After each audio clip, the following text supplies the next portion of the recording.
What's up, everyone? Online Prep Coach Oscar here with PrepCoach.com talking about kidney health. Now, this goes under the assumption that your training, your nutrition, and your polypharmacy is all under control. Obviously, if you're taking more drugs at the end of the day, it's going to have an impact on that renal system. But let's look at some of the things. Now, the basics is, first of all, look at all of our systems. So our renal health, our hepatic health, our cardiac health, our neurological health, our gut health, plus everything is connected in our bodies. So if you look at the liver, for example, it actually has some enzymes, it actually has some interactions that will drive changes morphologically in cardiac tissue, changes from some other systems in the renal tissue, changes neurologically, changes with your gut health. So you can see that all of these things are connected. So at some point, you need to be getting your blood work done, look at your family history and saying, okay, what impacts do I have over here that could potentially impact my actual renal system? Because that's what we're focusing on today.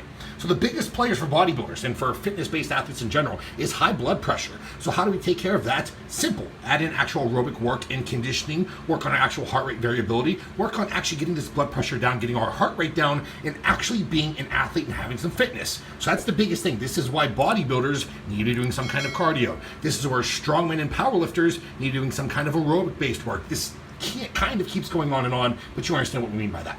Number two, a lack of photon exchange, so actually sun exposure, that interaction that we have, remember, it traverses and pierces everything in our bodies, our skin, our bone, everything. Look at what it has, actually interactions with hepatic tissue, with renal tissue, and you'll look that a lack of photons can drive a lot of different disorders on the renal system. And I'm kind of keeping this very brief and broad because it's such a massive topic, but just know that that has a massive impact. So what do we need more of? More sun exposure. That's one of the reasons why we preach taking and getting in the sun and getting sun exposure, because it's so needed, not just to drive anabolism, not just to play with ATP pools and drive aerobic metabolism and have all these cool things on a growth aspect, but the basic cardiac aspect, the hepatic aspect, the neurological aspect, the gut aspect, the renal aspect, all that has ties in with proper sun exposure.